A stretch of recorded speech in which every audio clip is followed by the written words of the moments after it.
আসসালামু আলাইকুম ওয়া রাহমাতুল্লাহি ওয়া বারাকাতুহু। ওয়ালাইকুম আসসালাম ওয়া রাহমাতুল্লাহি ওয়া বারাকাতুহু। ওলামায়ে আহলে সুন্নাতের নিকট আবেদন যে নিচে কিছু কথা আছে যেগুলো আলোচনা করলে আমাদের উপকার হবে। মাইকে যে কোনো নামাজ পড়া কি সহি হবে? দ্বিতীয়, জুমার দিনে গ্রামে জুমার নামাজ পরে জোহরের নামাজ পড়তে হবে কি সেটা? আচ্ছা, ইউটিউবের ইনকাম কি জায়েজ? এরে বাবার একবারে অত্যাধুনিক মশলা। পাঞ্জাবির আস্তিন গুটিয়ে কি নামাজ সহি? কবরস্থানের জঙ্গলে বিষ দিয়ে ঘাস মারা জায়েজ হবে? আসসালামু আলাইকুম। ওয়ালাইকুম আসসালাম ওয়া রাহমাতুল্লাহি ওয়া বারাকাতুহু। মোবাইলে কোরআন তারপরে কি লিখেছে গো, আব্বাস নিয়ে টয়লেট যাওয়া যাবে কি? উমরি কাজা নামাজের নিয়ত অথবা আত্তাহিয়াত পর্যন্ত পড়ে সালাম ফিরাবো যাবে নাকি? উমরি কাজা বেতরের নামাজে দোয়ায়ে কুনুত পড়ার পরিবর্তে আসান করার জন্য কোন দোয়া? মাদ্রাসার বালিগা মেয়েদেরকে দাস্তার বন্দি হিসাবে গায়ে চাদর বা হাতে বোরকা দেওয়া যাবে কিনা? আর বালিগা মেয়ে স্টেজে মাইকে নাদ বা কেরাত করতে পাবে কি? আসসালামু আলাইকুম ওয়া রাহমাতুল্লাহি ওয়া বারাকাতুহু। ওয়ালাইকুম আসসালাম ওয়া রাহমাতুল্লাহি ওয়া বারাকাতুহু। ওলামায়ে আহলে সুন্নাতের নিকট আবেদন যে নিচে কিছু কথা আছে যেগুলো আলোচনা করলে আমাদের উপকার হবে। কি কথা রে বাবা? মাইকে যে কোনো নামাজ পড়া কি সহি হবে? আমার আলেম ওলামায়ে কেরামগণ আছে, আমি তাদের উপরে সম্মান প্রদর্শন করে কথা বলছি এবং আপনাদেরকেও শ্রদ্ধা জ্ঞাপন করে বলতেছি, আলেম ওলামার উপরে শরীয়তের বিপক্ষে কাজ করার জন্য প্রেসার দিয়েন না, জবরদস্তি করিয়েন না। জুমার নামাজ বলেন, জানাজার নামাজ বলেন, ঈদের নামাজ বলেন, বকরা ঈদের নামাজ বলেন, আর পাঁচ ওয়াক্তের নামাজ বলেন, যে কোনো নামাজ বলেন, লাউড স্পিকারে নামাজ পড়ালে নামাজ হবে না, হবে না, হবে না। ওই নামাজকে আবার পুনরায় ঘুরিয়ে পড়তে হবে। লাউড স্পিকারে নামাজ পড়লে মুফসিদাতে সালাত, নামাজ ভঙ্গ হয়ে যাবে, নামাজ হবে না। তাহলে লাভ কি? নাকি বলছেন? জুমার নামাজ, শুক্রবারের নামাজ, জানাজার নামাজ, পাঁচ ওয়াক্তের নামাজ, ঈদ বকরা ঈদের নামাজ লাউড স্পিকারে নামাজ পড়লে হবে না, হবে না। আপনারাও পড়ার জন্য প্রেসার দিবেন না, আর ওলামায়ে কেরামদেরকে বলবো যে আপনারাও পড়াবেন না। এটাই হলো বেরেলি শরীফের ফতোয়া। মুসলমান, এটা বেরেলি শরীফের ফতোয়া। কথা বুঝতে পারেন আপনি? ব্রাদার আর ইসলাম কোথায়? এটা আমরা, আমাদের মার্কাজ বেরেলি শরীফ, আমরা বেরেলি শরীফের মশলাকে মানি, এ ব্রাদার আল ইসলাম। সুতরাং কথা বলি না,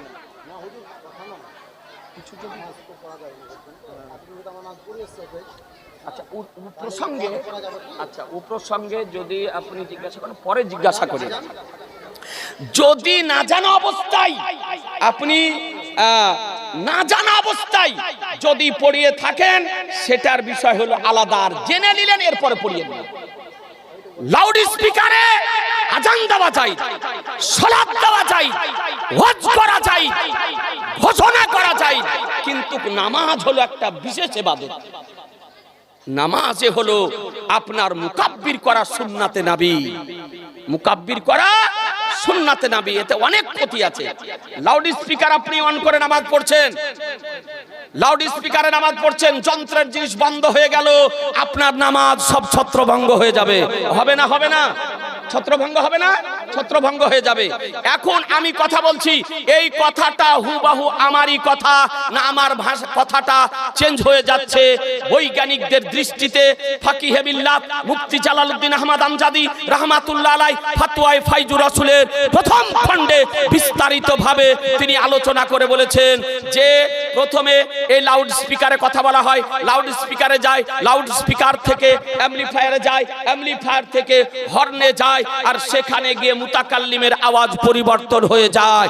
এই জন্য ফতোয়ায়ে ফাইজুর রাসূলের প্রথম খণ্ডে একাধিক দলিল দ্বারা তিনি মশলা প্রদান করেছেন যে লাউড স্পিকারে নামাজ জায়েজ নয়, জায়েজ নয়, জায়েজ নয়। সুতরাং আমি সমস্ত সুন্নি মুসলমানদের কাছে অনুরোধ করব যে ঈদের বকরা ঈদের নামাজ হোক বা জুমার নামাজ হোক বা জানাজার নামাজ হোক, আপনি লাউড স্পিকারে পড়ানোর জন্য ব্যবস্থা করবেন না, ইমামের ওপরে চাপ সৃষ্টি করবেন না, আপনি মুকাব্বির তৈরি করে নামাজ পড়বেন, এটা সুন্নাতে নবী আদায় হবে। কথা বোঝা গেল? বুঝতে পারলেন? না জানাতে যেটা পড়ে নিয়েছেন সেটা আপনার জন্য মাফ হবে, কিন্তু মশলা জানার পর আর পড়িয়ে নেন। কথা বুঝতে পারলেন? কথা বোঝা গেল?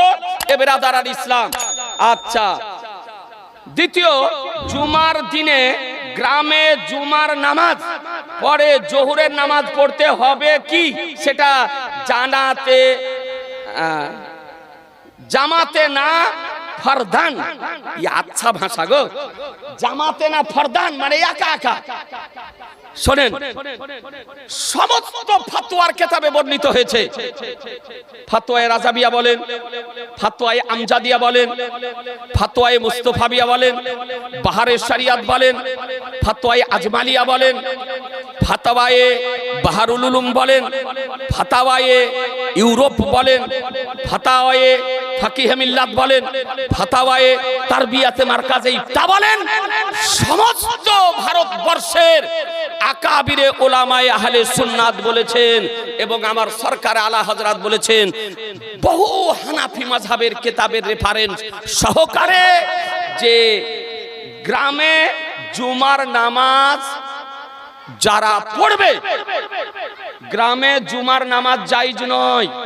তবে যেখানে জুমার নামাজ প্রচলিত আছে, জুমার নামাজ পড়া হয়, সেখানে জুমার নামাজ বন্ধ করবে না, জুমার নামাজ চালু রাখবে। আর কি করবে? যদি গ্রামে হয় তবে জুমার নামাজ পড়ার পর জোহরের 4 রাকাত নামাজ, ফরজ নামাজ আদায় করে নেবে। জোহরের 4 রাকাত ফরজ নামাজ, জুমার নামাজ হয়ে গেল, জুমার নামাজের পরে পরে জোহরের 4 রাকাত ফরজ নামাজ আপনি আদায় করে নেবেন। এটা গ্রামের জন্য। শহরের জন্য জোহরের 4 রাকাত ফরজ নামাজ পড়তে হবে না, কিন্তু গ্রামগঞ্জে গ্রামের জন্য জুমার নামাজ পড়ার পর 4 রাকাত জোহরের ফরজ নামাজ আদায় করতে হবে। মুস্তাহাব সহকারে, জামাত সহকারে পড়াই উত্তম। জুমার নামাজের পরে পরে জামাত পড়ে আপনি জোহরের 4 রাকাত নামাজও আদায় করে নেন, এটাই হচ্ছে উত্তম। ফিতনা যেন না হয়, ফিতনা যেন না হয়, গন্ডগোল যেন না হয়, সবকে বুঝিয়ে মশলা বুঝিয়ে আপনার জোহরের 4 রাকাত ফরজ নামাজ জামাত করে পড়ারই বিধান। আর ফিতনা যদি হয় তবে একা একা পড়বে। ফিতনা যদি, ফিতনা ফাসাদ যদি হয় তাহলে একা একা পড়বে, আর না হলে সকলে মিলে আপনার জোহরের জুমার নামাজের পরে পরে ফরজ নামাজের পরে পরে 4 রাকাত জোহরের ফরজ নামাজ জামাত সহকারে আদায় করবে। এটাই হলো সঠিক মশলা। ফতোয়ায়ে ফাইজুর রাসূলের প্রথম খণ্ডে এই মশলাটি আপনার লেখা আছে। আচ্ছা, ইউটিউবের ইনকাম কি জায়েজ? এরে বাবার একবারে অত্যাধুনিক মশলা গো। যদি ইউটিউবে নাত শরীফ, মানকাবাত, গজল, ওয়াজ, কালামে পাক, এই সমস্ত বৈধ জিনিস আপনি ইউটিউবে ছেড়ে যদি আপনার ভিউ হয় আর আপনার চ্যানেল ভাইরাল হয় আর তারপরে যদি টাকা পান, তাহলে সেটা জায়েজ। সেটা কি?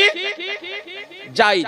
তাই বলে ইউটিউবে গান ছাড়া, তারপরে ড্যান্স ছাড়া, তারপরে ছবি ছাড়া, তারপরে আপনার এইরকম নাটক ছাড়া, এই সমস্ত করে ভিউ বাড়িয়ে যদি ইনকাম করেন তো সেটা না জায়েজ, হারাম হবে। কথা বুঝতে পারলেন? মশলা বুঝা গেল ব্রাদার? তাহলে ওয়াজ, নসিহত, নাত, মানকাবাত, গজল, জীবনী, এই সমস্ত জালসা ছেড়ে যদি টাকা যদি পাই তবে টাকা নেওয়া জায়েজ আছে, ইনকাম করা জায়েজ আছে।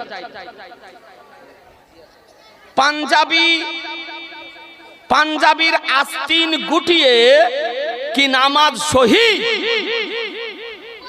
জি না, যদি গোটা আস্তিন যদি গুটিয়ে নেয় তবে নামাজ হবে মাকরু তাহরিমি।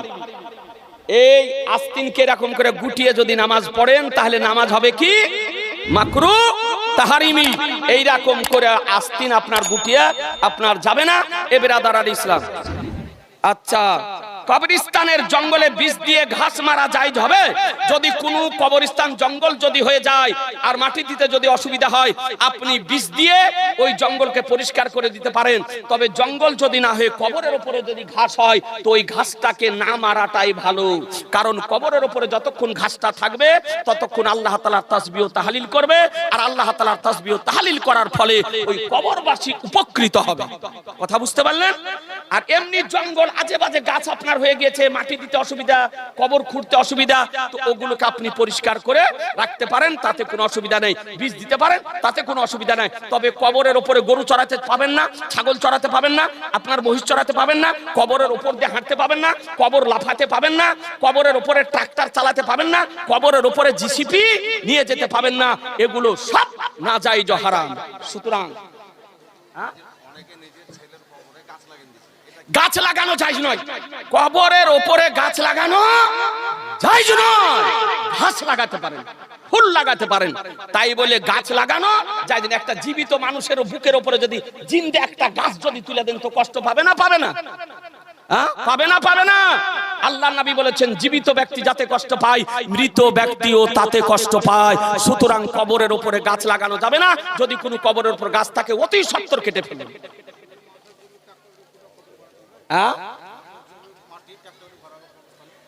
মাঠের জমি ট্রাক্টরে করে কবরস্থানে ভরা যায়, তবে কবরস্থানের বাইরে ফেলবে, মানুষেরা ঝুড়িতে করে করে নিয়ে গিয়ে কবরের উপরে ফেলবে, কবরের ভিতরে ট্রাক্টর চাপানো যাবে না।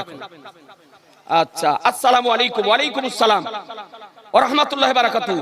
মোবাইলে কোরআন, তারপরে কি লিখেছে গো, আব্বাস নিয়ে টয়লেট যাওয়া যাবে কি?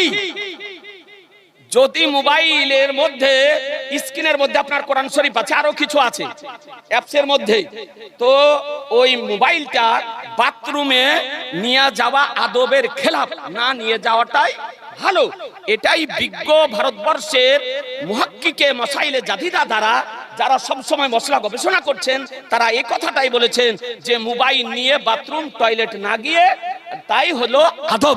কারণ যদি ওরকম লোড করা থাকে কোরআন শরীফ, হাদিস শরীফ, এগুলো যদি থাকে তাহলে আপনার আর মোবাইলে পায়খানা করতে করতে কথা বলতে পাবেন। কিছু আনাড়ি বেরিয়েছে, ও আপনার টাইম টেবিল কিছু বুঝে না গো। মোবাইলে পায়খানা করতে করতে কাজও করছে, দেখে হ্যালো একটু পরে করে আসছি। ও জানে যে টয়লেট করতে করতে কথা বলতে হয় না, মাকরু। সুতরাং আপনি টয়লেট মোবাইল নিয়ে যাবেন না, এবার আদার ইসলাম বাইরে রেখে দেবেন, এটাই আদব। আচ্ছা, উমরি কাজা নামাজের নিয়ত অথবা আত্তাহিয়াত পর্যন্ত পড়ে সালাম ফিরাবো যাবে নাকি? উমরি কাজা নামাজ যদি বেশি হয়, অনেক যদি থাকে উমরি কাজা নামাজ, তা আমার আলা হযরত ইমাম ইশক মোহাব্বত ইমাম আহলে সুন্নাত ইমাম মুহাম্মদ রাজা ফাজিল বেরলভী রাদিয়াল্লাহু তাআলা এই মশলা লিখেছেন যে আপনি উমরি কাজা নামাজ যখন আদায় করবেন তো সূরা পড়লেন, সূরা পড়ার পর রুকু করবেন, তো একবার করে তাসবিহ পড়বেন, সুবহানা রাব্বিয়াল আযীম, একবার পুরো পড়তে হবে। তাই বলে পাইকারি করে নয়, পুরা দমে পড়তে হবে শুদ্ধভাবে। তারপরে উঠলেন, সাজদা করবেন, একবার বলবেন, আর তারপরে আত্তাহিয়াত যখন পড়লেন আত্তাহিয়াত পড়ে দাঁড়িয়ে গেলেন। আর শেষ বৈঠক যদি হয় তো বৈঠকে আত্তাহিয়াত পড়বেন আর দরুদ ছোট্ট করে পড়বেন, আল্লাহুম্মা সাল্লি আলা মুহাম্মাদি ওয়া আলিহি, আসসালামু আলাইকুম, আসসালামু আলাইকুম দিয়া সালাম ফিরিয়ে দিবেন। এই অতিরিক্ত যদি অনেক কাজায় উমরি নামাজ থাকে তাড়াতাড়ি আদায় করে নেওয়ার জন্য এই নিয়ম আপনার বর্ণনা করা হয়েছে ফিকার বই। কথা বুঝে নিলেন?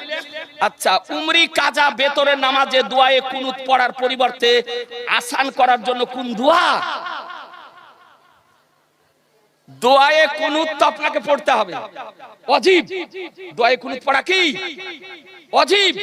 তো যদি দোয়ায়ে উমরি কাজা বেতরেরও পড়তে হবে, বেতরেরও কাজা পড়তে হবে, তবে যদি দোয়ায়ে কুনুত আপনার জানা না থাকে তো আপনার বলা হচ্ছে আল্লাহুম্মা গফিরলি, আল্লাহুম্মা ফেরলি ব্রাদার আল ইসলাম, এটা আপনি পড়ে নিলে 3 বার যদি পড়ে নেন তাহলে আপনার ওইটা হয়ে যাবে। কিন্তু এরকম পড়তে পড়তে দোয়ায়ে কুনুত আপনাকে শিখতে হবে, শিখতে হবে। একটা শব্দ করে করে আপনি শিখবেন, আলহামদুলিল্লাহ, তাতে কোনো অসুবিধা নেই। মশলা শেষ, হুজুর চলে এসেছেন। আচ্ছা, মাদ্রাসার বালিগা মেয়েদেরকে দাস্তার বন্দি হিসাবে গায়ে চাদর বা হাতে বোরকা দেওয়া যাবে কিনা একটু জানাবেন। কথাটা তো বুঝতে পারলাম না। মাদ্রাসার বালিগা মেয়েদেরকে দাস্তার বন্দি হিসাবে গায়ে চাদর বা হাতে বোরকা দেওয়া যাবে কিনা। দাস্তার, যে সমস্ত মাদ্রাসার বালিগা মেয়েরা আপনার কেরাতের দাস্তার পাচ্ছে বা আলিমা হচ্ছে বা ফাজেলা হচ্ছে, তাদেরকে দাস্তার দিবে মহিলারাই। কারা দিবে? মহিলা শিক্ষিকারা দিবে, মহিলারা দিবে, বোরকা মহিলারা দিবে। তাই বলে আপনি পুরুষ আর আপনি মাদ্রাসার সেক্রেটারি বলে দিবেন, তা দিতে পাবেন না। আপনি সেক্রেটারি বা সভাপতি বা আপনি সদস্য বলে আপনি যে দিবেন তা দিতে পাবেন না। বালিকা মেয়ে যদি হয় তবে তার পর্দা করা ফরজ। ওই মহিলা শিক্ষিকারাই তার আপনার বোরকা বা তার চাদর তুলে দিবে। আর বালিকা মেয়ে স্টেজে মাইকে নাদ বা কেরাত করতে পাবে কি? যদি বালিকা মেয়ে হয় আর সেখানে কোনো পুরুষ যদি না থাকে, আর এই হর্ন যদি লাগানো না থাকে, আবদ্ধ জায়গাতে আপনার এই বক্স বাজিয়ে যদি মেয়েরাই বক্তা, মেয়েরাই শ্রোতা কেবলমাত্র, তাহলে আপনার মেয়েরা নাচ শরীফ পড়তে পাবে। তাই বলে মেয়েদের সভাতে পুরুষদের আসা জায়েজ নয়, বা পুরুষদের সভাতে বালিকা মেয়েদেরও নাচ শরীফ কিরাত করা জায়েজ নয়। বুঝা গেল মশলা?